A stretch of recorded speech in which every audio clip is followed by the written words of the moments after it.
على سيدنا محمد. السلام عليكم ورحمة الله وبركاته.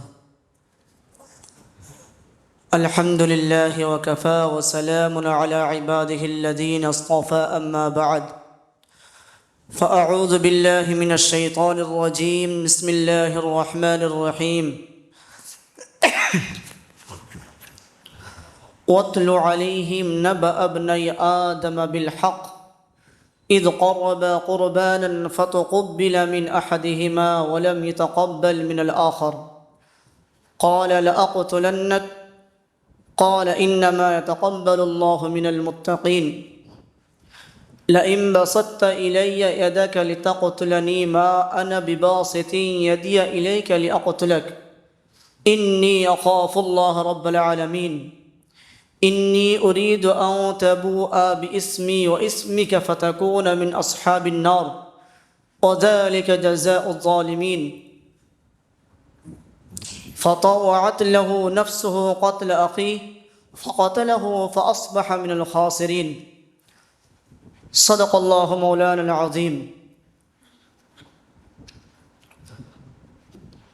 قال رسول الله صلى الله عليه وسلم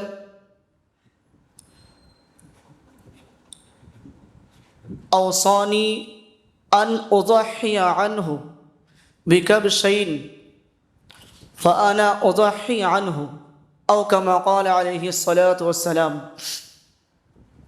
رب اشرح لي صدري ويسر لي أمري واحلل عقدة من لساني يفقه قولي رب زدني علما سبحان ربك رب العزة عما يصفون وسلام على المرسلين والحمد لله رب العالمين. সম্মানীয় শ্রদ্ধেয় মুসল্লিয়ান কিরাম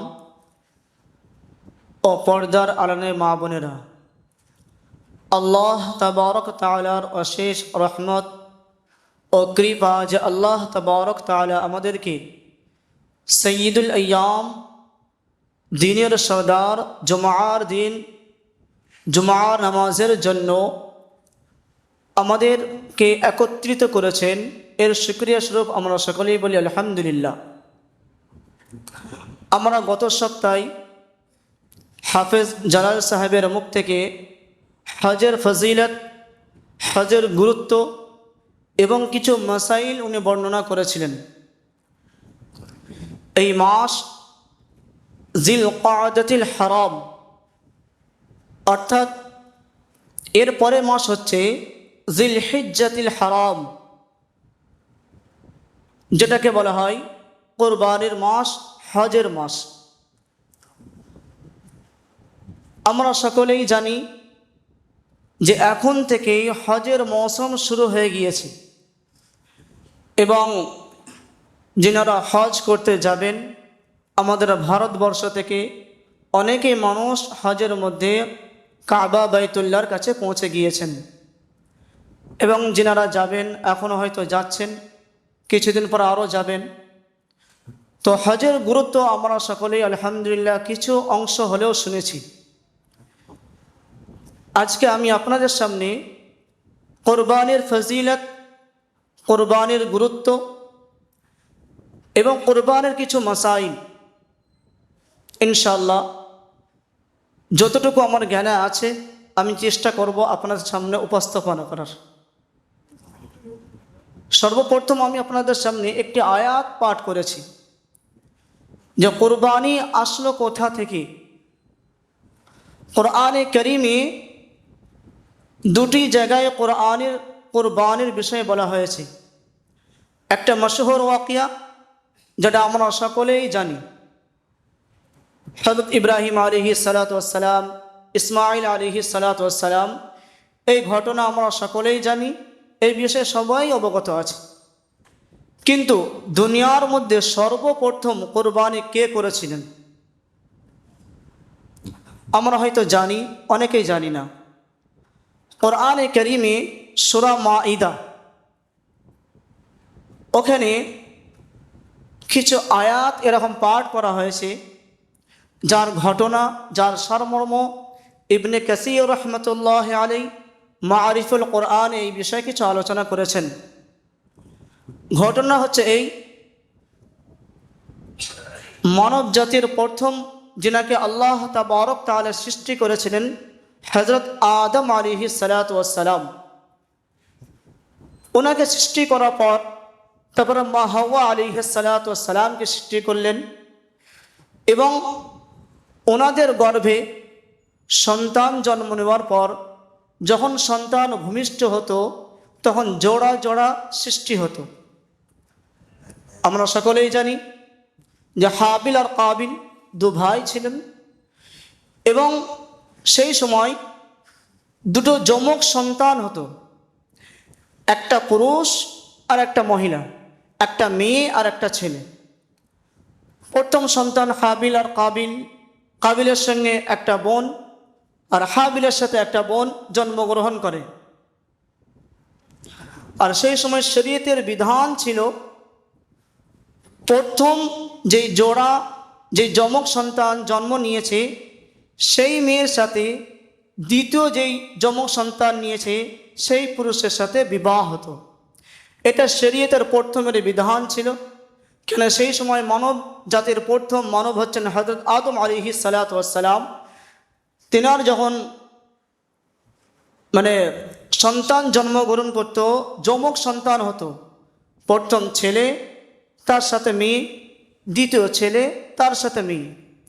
তো এইভাবে যখন সন্তান জন্মগ্রহণ করলো, করার পর কাবিল আর হাবিল হযরত আদম আলাইহিস সালাতু ওয়াস সালাম এদের প্রথম মহিলার সাথে দ্বিতীয় ছেলের সাথে বিবাহ বন্ধনে আবদ্ধ করলেন। কিন্তু কাবিল যে ছিল ওর সাথে যেই জোড়াটা ছিল সে ছিল খুবই রূপসী, কিন্তু হাবিলের সাথে যেই জোড়াটা ছিল সেটা অতটা সুন্দর নয়। কাবিল বলল যে আমার সাথে যেই জোড়াটা হয়েছে আমি তার সাথে বিবাহ বন্ধনে আবদ্ধ হব, আমি ওকে বিবাহ করব না। তখন হযরত আদম আলাইহিস সালাতু ওয়াস সালাম অনেক বোঝালেন, বোঝানোর পর সন্তান যখন বুঝল না, হযরত আদম আলাইহিস সালাতু ওয়াস সালাম বললেন, ঠিক আছে, তোমরা তোমাদের দুজনে কোরবানি আল্লাহর সামনে পেশ করো। যদি তোমরা কোরবানির মধ্যে সফল হও তাহলে যে জিতবে, সে যে সফল হবে, যার কোরবানি আল্লাহর কাছে কবুল হবে, তাহলে সে তার সাথে বিবাহ বন্ধনে আবদ্ধ হবে। তাই ফয়সালা হলো। হাবিল ও পশু চড়াতো এবং ওর কাছে গবাদি পশু ছিল, আর কাবিল যে ছিল সে কৃষি জমি, ধান ক্ষেত, এই সমস্ত জিনিসে খেতি করত। তো হাবিল কি করলো, ওর মধ্য থেকে সবচাইতে উন্নত মানের পশু সেটাকে আল্লাহর দরবারে পেশ করলেন। আর কাবিল কি করলো, সবচেয়ে নিকৃষ্ট কৃষি জমির নিকৃষ্ট জিনিস আল্লাহর দরবারে পেশ করলো। সেই সময় আল্লাহর বিধান এমন ছিল, যখন যার কোরবানি কবুল হতো আসমান থেকে একটা আগুন আসতো, আসার পর যার কবুল হতো তার কোরবানিটাকে আল্লাহ তাবারক তাআলা আসমান থেকে আগুন আসার পর তাকে পুড়িয়ে ছাড়খাড় করে দিত। তার মানে এটা হচ্ছে কবুলিয়াতের নিশানি। তো দুজনেই আল্লাহর দরবারে পেশ করলো। তো হাবিলের যে পশু ছিল, আসমান থেকে আগুন আসলো, আগুন আসার পর পুরো পুড়িয়ে দিল। আল্লাহ তাবারক তাআলা হাবিলের কোরবানিকে কবুল করলো, আর কাবিলের কোরবানিকে আল্লাহ দরবারে কবুল করল না। কিন্তু ওখান থেকে কাবিল আরও ফন্দি করলো যে না, আমি তোমাকে কতল করব। পুরো বিস্তারিত কোরআনে এই বিষয়ে আলোচনা করেছেন। আয়াত হচ্ছে অতলু আলাইহিম নাবা আবনাই আদম বিল হক। হে আহলে ঈমান, তোমরা আদম আলাইহিস সালাতু ওয়াস সালামের সন্তানের বিষয়ে সত্য হিসাবে ঘটনাকে বর্ণনা করো। কি করেছিল তারা? ইদ করবা কুরবানান ফাতুকব্বিলা মিন আহাদিহিমা ওয়া লাম ইয়াতাকাব্বাল মিনাল আখার। তারা দুজনে আল্লাহর দরবারে কোরবানি পেশ করলো। ফাতুকব্বিলা আহাদিহিমা, তাদের মধ্যে একজনের কোরবানি কবুল হলো। ওয়া লাম ইয়াতাকাব্বাল মিনাল আখার, আর একজনের কোরবানি আল্লাহর দরবারে কবুল হলো না। ক্বালা লাআকতুলান্নাক, কাবিল বলল যে তোমাকে আল্লাহ বেশি পছন্দ করে, তোমাকে আব্বা বেশি পছন্দ করে, বেশি ভালোবাসে, তার জন্য তোমার কোরবানি কবুল হয়েছে, قال لأقتلنك, নিশ্চয় আমি তোমাকে অবশ্যই অবশ্যই কতল করব। قال, হাবিল বলল, ইন্নামা ইয়াতাকাব্বালুল্লাহু মিনাল মুত্তাকিন, তুমি আমাকে যদি কতল করো কিন্তু আমি কিন্তু তোমাকে কতল করব না। আল্লাহ তাবারক তাআলা তো মুত্তাকিনদেরই কুরবানি কবুল করে। যারা মুত্তাকি পরহেজগার হয়, যারা ইখলাসের নিয়তে লিল্লাহিয়তের নিয়তে আল্লাহ দরবারে কুরবানি পেশ করে, আল্লাহ তাবারক তাআলা তাদেরই কুরবানি কবুল করে। এই ছিল প্রথম যে দুনিয়ার মধ্যে কুরবানি পেশ করেছেন হাবিল কাবিল। বিস্তারিত ঘটনা দিয়েছে, লা ইন বাসাত্তা ইলাইয়া ইয়াদাকা লিতাকতুলানি মা আনা বিবাসিতি ইয়াদি ইলাইকা লিআকতুলাক। হাবিল বললেন যে তুমি যদি আমাকে কতল করো আমি কিন্তু তোমাকে কতল করব না। ইন্নী আখাফুল্লাহ রাব্বাল আলামিন, আমি তো আল্লাহকে ভয় করি, যিনি সারা বিশ্বের রব, আমি তো তাকে ভয় করি। ইন্নী উরিদু আন তাবুআ বিইসমি ওয়া ইসমিকা ফাতাকুনা মিন আসহাবিন নার, তোমার গুনাহ আর আমার গুনাহ আল্লাহর দরবারে পেশ হবে, তুমি কিন্তু ক্ষতিগ্রস্তের মধ্যে হয়ে যাবে, আমি কিন্তু সেখান থেকে আল্লাহর দরবারে পকড়াও হব না, কিন্তু তুমি পকড়াও হয়ে যাবে।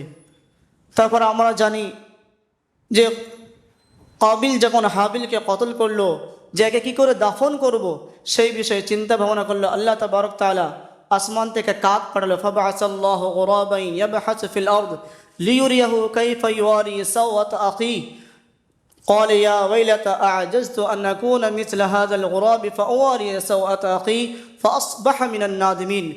দুটো কাককে পাঠালো, দুটো কাক আপসের মধ্যে লড়াই করলো। একটা কাক লিউরিয়া ফিল আরদ, জমিনের মধ্যে মাটি খুঁড়লেন, আর একটা কাককে দাফন করলেন। কাবিল ওই দেখে তখন হাবিলকে ওইভাবে দাফন করলো, নিজেকে লজ্জিত বোধ করছে। ইয়া ওয়াইলাতা আ'জাজ, হায় আফসোস, আমি একটা কাকের থেকেও নিকৃষ্ট হয়ে গেলাম যে আমি একজনকে অত্যাচারভাবে অন্যায়ভাবে কতল করলাম, সেই পন্থীও তাকে কীরকম করে দাফন করা হবে সেটাও আমি জানলাম না, নিজেকে নিজে লজ্জিত বোধ করলো। ফাসবাহা মিনান নাদিমিন। তো বলা উদ্দেশ্য হচ্ছে যে সর্বপ্রথম যে কোরবানি আল্লাহর দরবারে পেশ করেছিল, এক হচ্ছে হাবিল, দ্বিতীয় হচ্ছে কাবিল। তারপর আমরা বিস্তারিত ঘটনা জানি, হযরত ইসমাঈল আলাইহিস সালাতু ওয়াস সালামকে ইব্রাহিম আলাইহিস সালাতু ওয়াস সালাম যে কোরবানির যে বিষয় ছিল সেটা আমরা সকলেই জানি।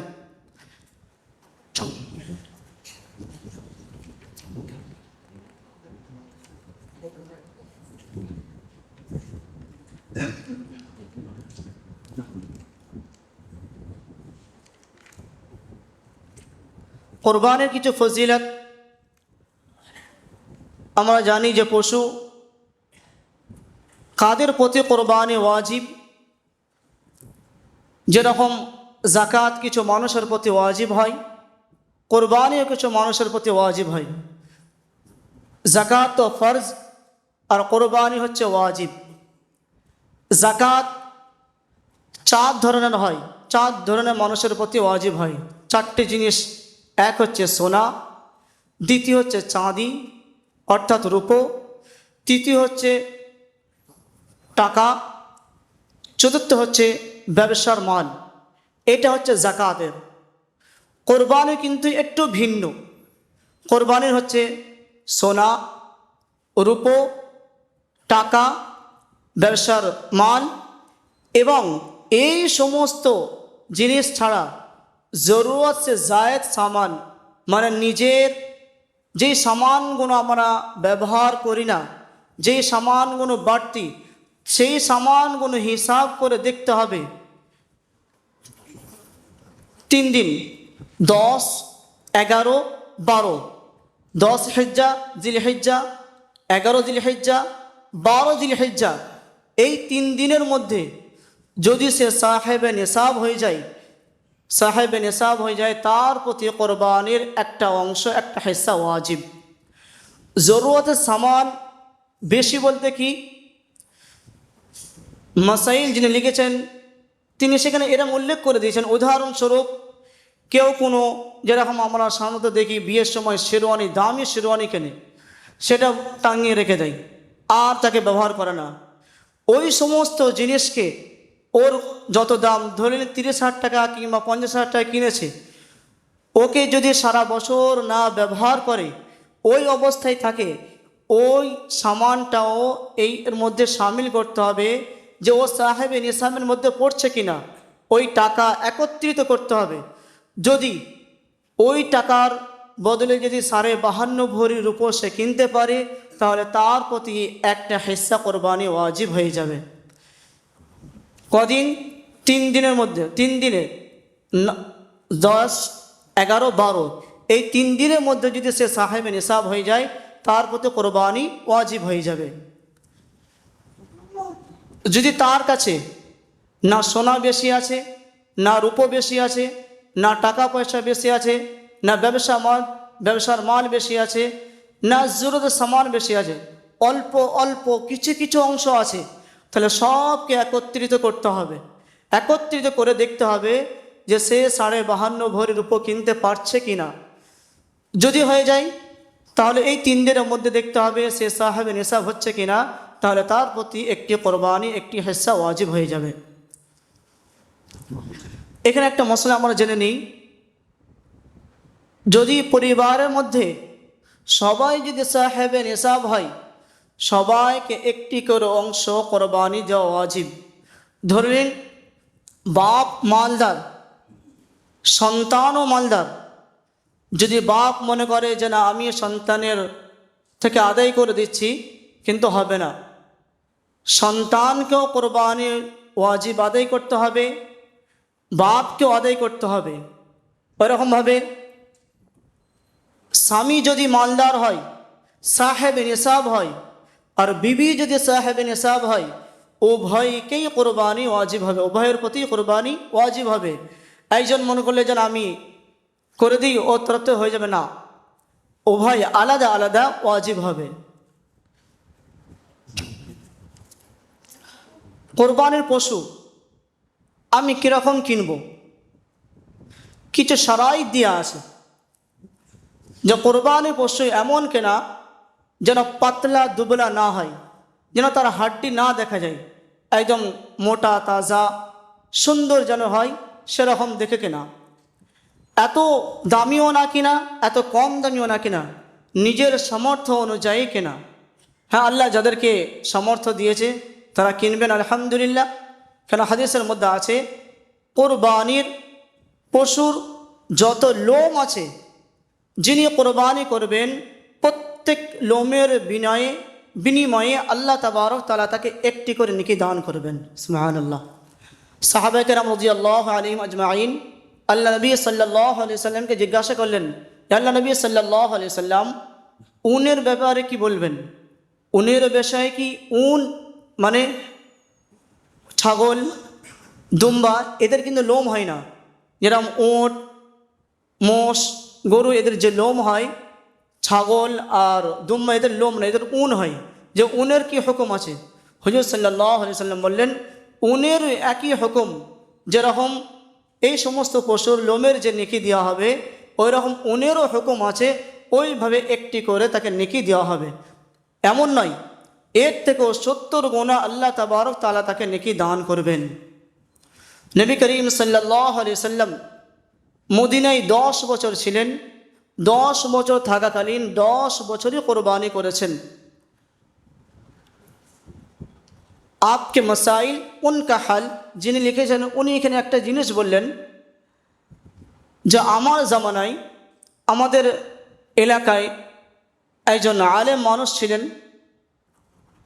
তিনি কোথা থেকে পড়েছেন আমি জানি না, তবে তিনি যতদিন হায়াতে ছিলেন আমি ছাত্র জামানায় ছিলাম। তো সেই সময় উনি বলতে থাকতেন যে যারা হজে গেছে তারা তো কোরবানি করে দিয়েছে, তোমাদের কোরবানির কোনো প্রয়োজন নেই।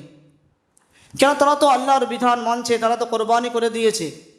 আর তোমরা একটা কাজ করো, বেশি দামি পশু দেওয়ার দরকার নেই, বেশি অত টাকা খরচা করার দরকার নেই, অল্প দামের পশু কেন, আর কিছু টাকা গরিব মিসকিন যারা আছে তাদেরকে তুমি দিয়ে দাও। বলে আমার বুঝে আসে না এই জিনিসটা।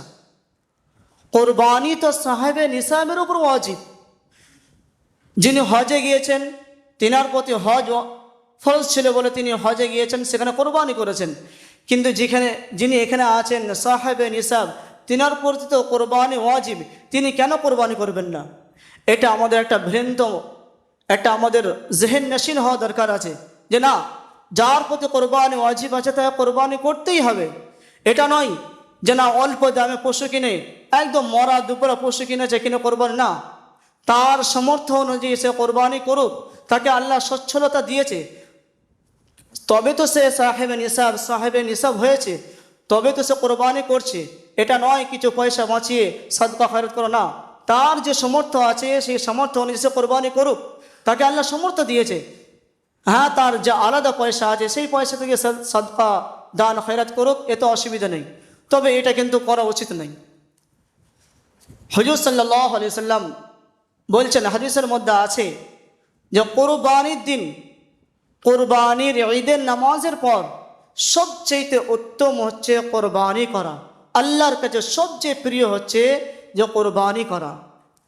এখানে একটা মশলা, আমরা শহরে, এখানে যারা আছি শহরে বসবাস করি, শহরের নিয়ম হচ্ছে শহরে কোনো জায়গায় যতক্ষণ ঈদের নামাজ হচ্ছে ততক্ষণ কিন্তু কোরবানি করা চলবে না। যদি কেউ এরকম করে তাহলে সে কোরবানি করলো না, সে নিজের ঘরের জন্য পশু জবাই করলো খাওয়ার জন্য। শর্ত হচ্ছে শহরের মানুষের জন্য যতক্ষণ না শহরের কোনো জায়গায়, কোনো এক জায়গায় ঈদের নামাজ না হচ্ছে ততক্ষণ সে কোরবানি করতে পারবে না। কোনো এক জায়গায় ঈদের নামাজ হয়ে গেছে তাহলে সে কোরবানি করতে পারে, যদিও সে ঈদের নামাজ না পড়ে। আর গ্রামের ব্যাপার ভিন্ন। গ্রামে সুবহে সাদিকের পরেই আপনি কোরবানি করতে পারেন। কেন? সেখানে যদি ঈদের নামাজের ব্যবস্থা, জুমার নামাজের ব্যবস্থা না থাকে তাহলে গ্রামের লোকেদের জন্য এটা ছাড় আছে। কতদিন কোরবানি করা চলবে? 10 জিলহিজ্জা সুবহে সাদিক থেকে নিয়ে 12 জিলহিজ্জা গুরুবে আফতাব, অর্থাৎ আসরের পর থেকে নিয়ে মাগরিবের আগে পর্যন্ত আপনি কোরবানি করতে পারেন। কোন সময় কোরবানি করা উত্তম? দিনে না রাত্রে? ফিকহিগণ বলেছেন যে উত্তম হচ্ছে দিনের বেলায় কোরবানি করা। কেন? রাতের মধ্যে দুটো খারাপই হতে পারে। একটা হচ্ছে অন্ধকার, দ্বিতীয় হচ্ছে আমি যে অস্ত্র নেব, যে চাকু নেব, হয়তো চালাতে গিয়ে হয়তো আমার হাত পাট কেটে যেতে পারে। আর দিনের বেলায় হলে আলো বেশি, ওখানে হাত কিংবা কোনো অসুবিধার কারণ খুব কম থাকে। সেটা ফিকহিগণ বলেছেন যে দিনের বেলায় কোরবানি করা উত্তম।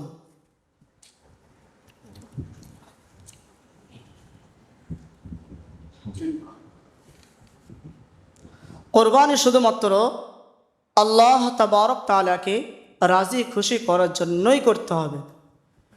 এটা সর্ব অবস্থায় খেয়াল রাখতে হবে যে আমার যেন ইখলাস শুধুমাত্র আল্লাহকে রাজি খুশি করার জন্যই থাকে। দেখুন, lan yanalaল্লাহা লুহুমুহা ওয়ালা দিমাউহা ওয়ালাকিন ইয়ানালুহুত তাকওয়া মিনকুম।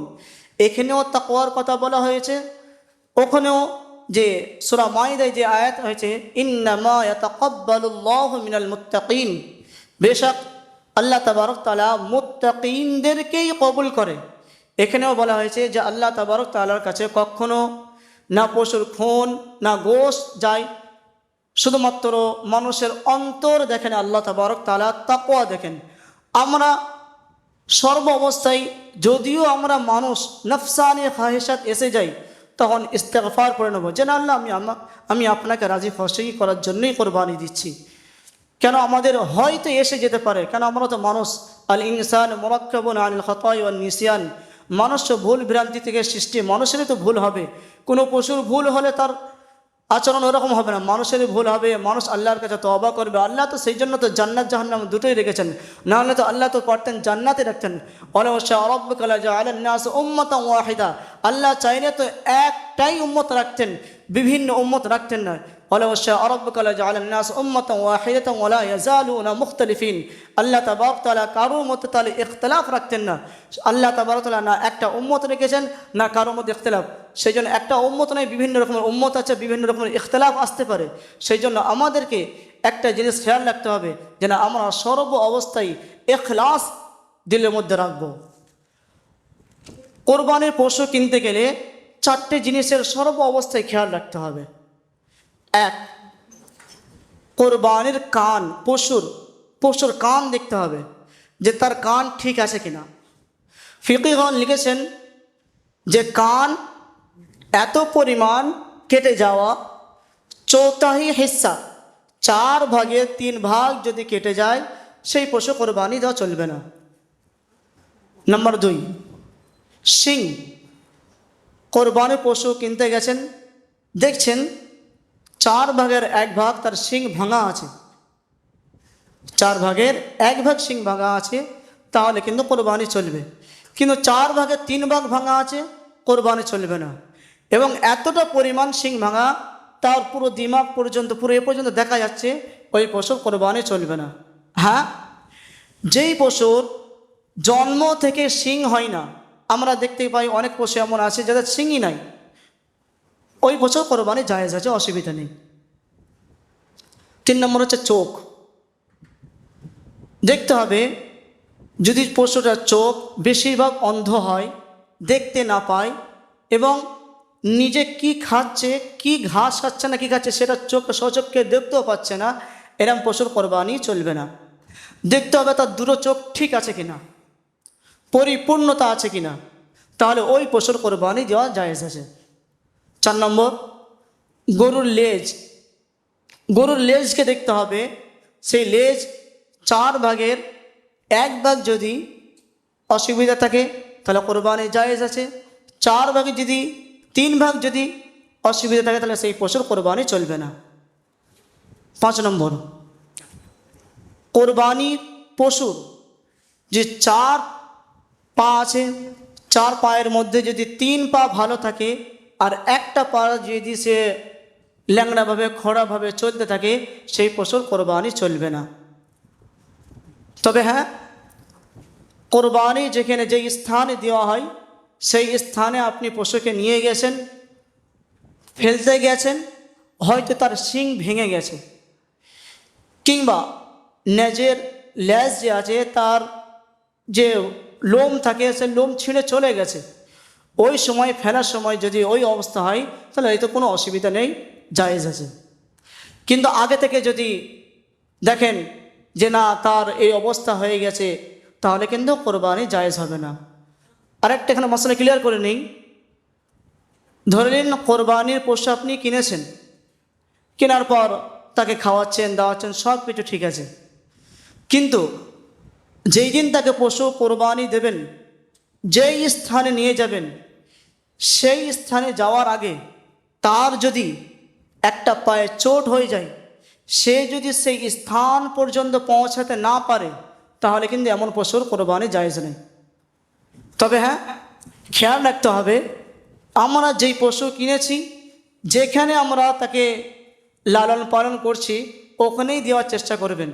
কেন, যদি আমরা স্থান ত্যাগ করি তাহলে কিন্তু এই মশলা তার প্রতি প্রয়োগ হয়ে যাবে, এটা খেয়াল রাখতে হবে আমাদেরকে। পশুর কি কি জিনিস খাওয়া না জায়েজ, হারাম।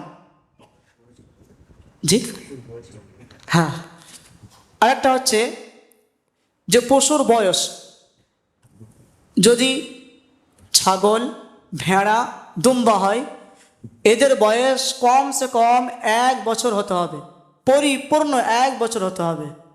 আরেকটা জিনিস খেয়াল করে নিই, যদি আপনি ছাগল কিনেছেন 1 বছর হয়নি, 7 মাস 6 মাস হয়েছে, কিন্তু তাকে দেখতে লাগছে একদম হাড্ডা খাড্ডা, পুরো 1 বছরের মতো লাগছে, তাহলে ওই পশুর কোরবানি জায়েজ আছে। কিন্তু যদি 6 মাসের কম হয়, 5 মাস হয়, সেই পশু যতই হাড্ডা খাড্ডা হোক তার জায়েজ নয়। 2 নম্বর হচ্ছে উট। যদি আপনি উট কোরবানি দেন, কমসে কম উটের বয়স 5 বছর হতে হবে। 3 নম্বর হচ্ছে যদি আপনি মোষ কিংবা গরু কোরবানি দেন, গরুর কমসে কম বয়স 2 বছর হতে হবে, 2 বছরের কমে কোরবানি হবে না। এখানে আরেকটা জিনিস, আমরা যেই পশু কিনতে যাব, আমরা কিন্তু তাদের দাঁতগুলোও দেখব। যদি মনে করেন একদম পশু সব ঠিক আছে, হাড্ডা খাড্ডা একদম চলতে ফিরতে সব কিছু তার ঠিক আছে, যখন সে হাঁ করছে তার দাঁত কিছু নাই, সেই পশুরও কোরবানি চলবে না, ওটা আমাকে দেখে নিতে হবে। আলী রাদিয়াল্লাহু তাআলা আনহু হুজুর সাল্লাল্লাহু আলাইহি সাল্লাম বলেছেন যে তুমি যখন কোরবানির পশু দেখবে 4টি জিনিস খেয়াল রাখবে, কান, শিং, পা, কান, শিং, পা আর হচ্ছে চোখ। এই 4টি জিনিস বেশি করে খেয়াল করে দেখবে। আমরাও যখন পশু হয়তো অনেকে কিনে ফেলেছেন, যিনারা এখনও কিনে নিয়ত করেছেন, এইগুলো দেখে নেবেন। 7টি জিনিস খাওয়া হারাম। নাম্বার 1, রক্ত। পশুর যে রক্ত বার হয় সে রক্ত হারাম, খাওয়া চলবে না। আমরা এখানে একটা জিনিস খেয়াল করব, আমরা যারা কোরবানি পশু জবাই করব কিংবা যারা আমরা অনেকে সহযোগিতা করি, কে রক্ত নিয়ে খেলা করব না, এটা হচ্ছে একটা বিয়াদবি। কেন? রক্ত নিয়ে খেলা করা এটা ঠিক নয়। দ্বিতীয় একটা মশলা জেনে নিই যে কোরবানির পশু যখন আমরা ফেলবো সেই সময় খেয়াল রাখতে হবে কোরবানির পশুর মুখ কিবলার দিকে হবে, কিংবা যিনি জবাই করবেন তিনার কিবলার দিকে হওয়া চাই। আমরা অনেক সময় পশু জবাই করার সময় যাই, আমাদেরকেও বিরক্ত করে, ওই পাটা বাঁধিস না, ওই পাটা বাঁধিস না, এটা বাঁধতে হবে, ওইটা বাঁধতে না। আপনার শক্তি অনুযায়ী আপনার যেই সম্ভব হবে, আপনি যদি পারেন 4টি পা বেঁধে দেন, 4টি পা বেঁধে দিয়ে তা কোরবানি করুন, আপনার সহলত অনুযায়ী করুন।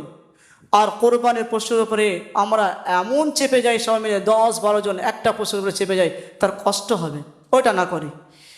এখানে আরেকটা জিনিস আমরা ক্লিয়ার করে নিই, যিনি পশু জবাই করবেন তিনি তো দোয়া পড়বেন, বিসমিল্লাহি আল্লাহু আকবার। আরও বিস্তারিত, ইন্নী ওয়াজ্জাহতু ওয়াজহিয়া লিল্লাযী ফাতারাস সামাওয়াতি ওয়াল আরদি হানিফান ওয়া মা আনা মিনাল মুশরিকিন বলে ইন্না সলাতি ওয়া নুসুকি ওয়া মাহইয়ায়া ওয়া মামাতি লিল্লাহি রাব্বিল আলামিন। বিস্তারিত দোয়া আছে, সবচেয়ে ছোট দোয়া আছে বিসমিল্লাহি আল্লাহু আকবার, সবচেয়ে উত্তম দোয়া।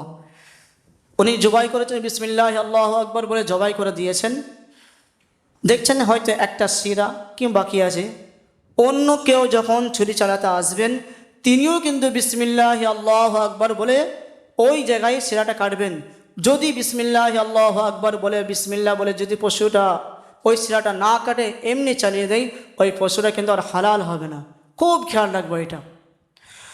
যিনি জবাই করবেন হুজুর সাল্লাল্লাহু আলাইহি সাল্লামের সুন্নত এটা হচ্ছে, কিন্তু আমরা কমজোর মানুষ, আমরা কী করি, 2 হাত দিয়ে চালাই। হুজুর সাল্লাল্লাহু আলাইহি সাল্লাম কী করতেন, এই হাঁটুটা পশুর এই জায়গায় রাখতেন, মানে গর্দান এই সাইডটা রাখতেন, রেখে এক হাতেই চালাতেন, এক হাতেই জবাই করতেন।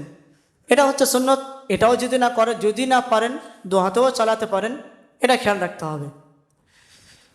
2 নম্বর হচ্ছে অন্ডকোষ, জানি আমরা। 3 নম্বর হচ্ছে চামড়া খাওয়া হারাম, জায়েজ নেই। 4 নম্বর হচ্ছে গোশত এবং চামড়ার মিডিলে একটা দেখবেন গুডলি টাইপের হয়, যেটাকে আমরা সাধারণত তিল বলি, ওইটাও খাওয়া না জায়েজ, হারাম, ওটা খাওয়া চলবে না। 4 নম্বর হচ্ছে মূত্রথলি, পেশাব থলি যেটা হয়, ওটা খাওয়া চলবে না, 5 নম্বর। 6 নম্বর হচ্ছে পিত্ত, যেটা পিত্তি হয়, সেটা খাওয়া চলবে না।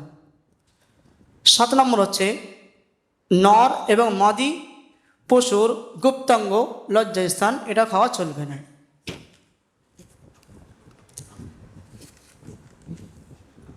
আমি যেই অস্ত্র, যেই চাকুটা নেব সেটা কেমন হওয়া দরকার, এখানে কিছু মাকরুহ বর্ণনা করেছেন। নাম্বার 1, লোহার হতে হবে অস্ত্রটা, যে চাকুটা নেব সেটা যেন লোহার হয়, লোহা ছাড়া অন্য কোনো আলা না হয়, সেটা যেন লোহার হয়।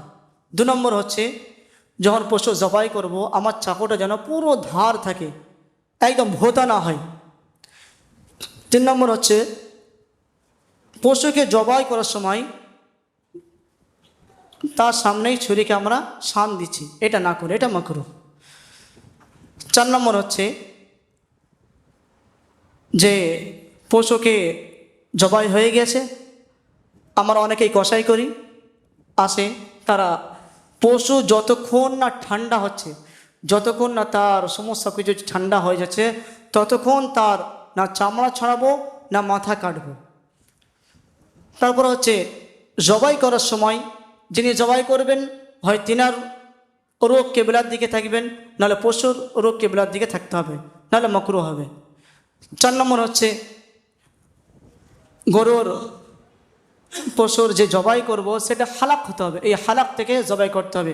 এই গর্দান থেকে জবাই করলে মাকরুহ হবে, যদিও হয়ে যাবে কিন্তু মাকরুহ হবে। উত্তম হচ্ছে জায়েজ পন্থা হচ্ছে হালাক থেকে।